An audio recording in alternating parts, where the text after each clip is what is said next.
頭先咧，首先多謝四位嘅嘉賓嘅精彩演講，非常精彩，同埋咧，係好多好有用嘅知識俾我哋吓。咁啊，因為我哋知道時間嘅關係咧，我咧就已經做好一啲，即係透過我啲團隊啊，做好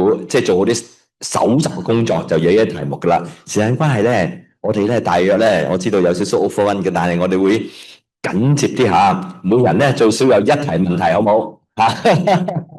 好，就住呢度嚟講咧，就係嗱，我先問第一題啦。我手上都即係團隊已經幫我即係搜集咗啲問題噶啦。呢度有一個問題咧，就問阿鄭先生嘅嚇，鄭先生第一個頭先應該做講錯嘅。咁就話呢度問題就問係，咦，雷暴警告生效時間可唔可以開放泳池嘅咧？咁問，可能佢哋擔心佢哋物業管理到泳池裏邊嘅設施需唔需要有跟進嘅工作啊？係咁啊，多謝先。咁其實好似頭先咁講啦，就呢啲雨啊、雷啊等等呢啲咧，天氣系統咧嗰個範圍咧係可能好細嘅啊。咁所以咧就有好多時係有啲局部地區性。咁所以咧我哋天文台出雷警告嘅時候咧，亦都有時係會出啲分區嘅雷暴警告，就係話呢個雷暴淨係影響邊一區嘅啫。咁所以咧大家可以喺睇天文台嘅 app 嘅時候咧，如果雷暴警告icon 橙色噶嘛，咁如果佢有一個紅點喺度，咁你撳落去睇嘅話咧，就會睇到究竟呢個雷暴係影響邊一區啊。咁就唔係話咧每一個雷暴全市影響嘅。咁如果你就淨係區域所在嗰個住宅嘅地區嘅話咧，咁嗰個嘅話咧就亦都即係該類就唔繼續即係俾大家再繼續用嗰個泳池咁樣嚇。哦，非常重要吓，我以為個個泳池都唔開得嘅。咁大家知道咧，即係如果係影響邊個區咧，就你自己個區咧就要關泳池啦，可能要吓。OK，第二條問題，我落去得好快吓。今次呢條問題咧，問到去工程處阿黃先生嘅。阿黃生呢度呢個朋友就問斜坡或者係擋土牆喺崩塌之前有咩跡象可以提示到俾佢哋咧？崩塌之前吓。崩塌之前嗱，咁其實佢好多種原因嘅，咁但係因為通常都講過啦，咁就係話嗰個崩塌嘅波崩塌嘅時候，多時都因為嗰個雨水啊嗰個嘅沖刷咁樣。咁譬如話，如果我哋都見到係即係如果譬如見到佢崩塌之前，見到譬如話佢嗰個斜坡嘅上面或者個斜坡部分嚟講，發覺有啲裂痕啊，喺裂痕都好即係一路擴充啊擴大嘅時候啦，又或者甚至乎可能見到啲黃泥水不斷喺個斜坡入面嗰度湧出嚟嘅時候咧，咁呢啲都係一啲係跡象，就話個斜坡入面嚟講咧已經係受到侵蝕，而變咗係內部嗰個結構都係受到嗰個損害嘅。咁呢都可以一個係跡象，可以話啊，即係嗰個斜坡都要真係要加緊留意，可能真係要去即係正視去處理啦。哦，黃泥水等等吓，大家要留意呢樣嘢吓，咁樣就吓。好啦，我跟住咧就想問呢條問題，就問渠務處啊，袁小姐、袁女士吓，好冇？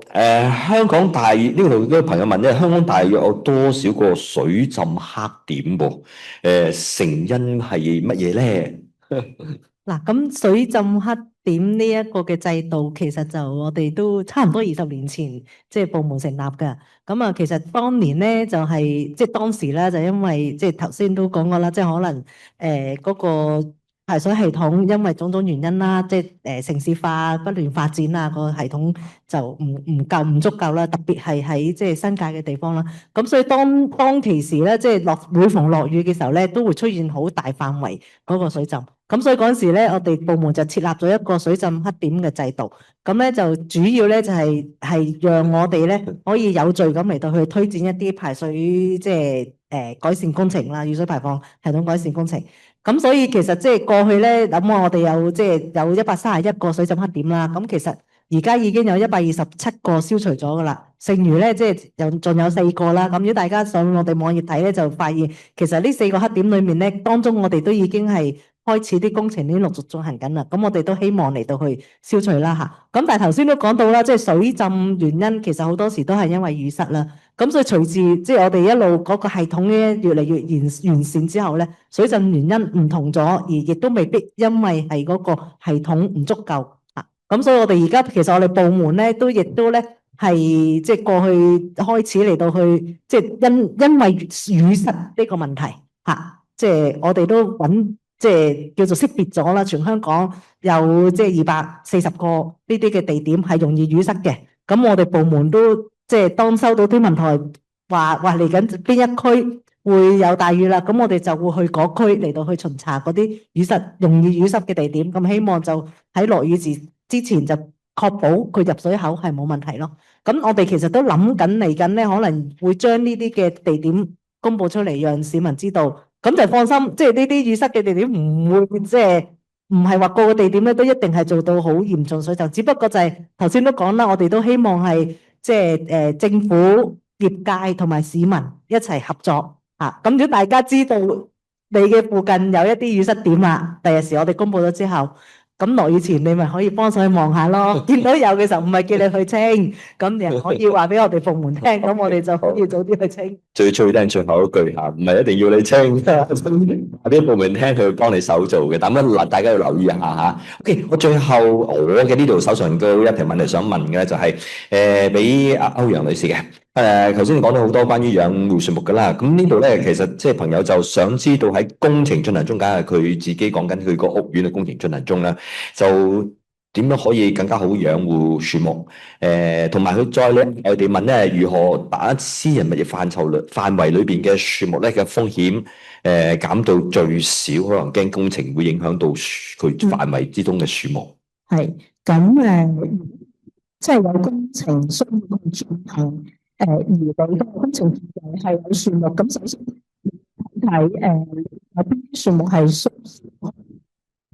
嘅，咁你就睇一棵樹有幾大啦。即係我哋成日講個滴水線，即係一棵樹上邊個樹結到枝葉嘅範圍啦。即係簡單啲講，咁嗰個範圍之外，其實你個工程咧就唔應該影響到佢嘅。咁嗰個範圍就應該入做一啲叫做樹木區，咁喺嗰個區域咧，個外圍咧，其實就要做圍欄咧。咁係一啲比較即係高少少同埋比較硬淨啲、實淨啲嘅圍欄。咁圍起咗之後，譬如工程去做機械咯，或者你啲普通嘅工人，其實都唔應該去進入呢個樹木保嘅範圍啦。咁就可以將嗰個樹木做工程嘅期間，咁當然做工程期間，即係做翻相關嘅工作啦。咁主要講就話私人物業有啲範圍點樣先可以減低個風險，就係頭先講個簡都有提過，其實都可以概括咁再咁講。咁首先你知道自己個樹木究竟喺你範圍係有咩樹木，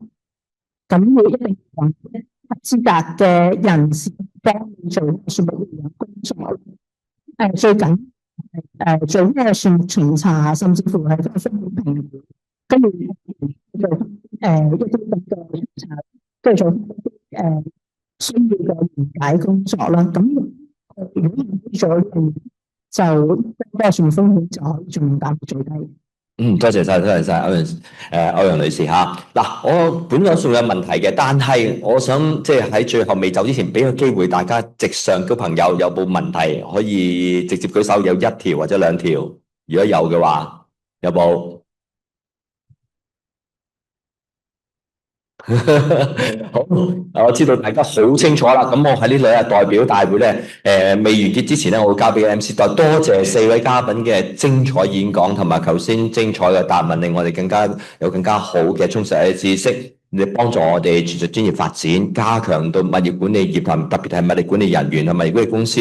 對極端天氣嘅應對能力更加清楚嘅認識，我哋應該點做嚇？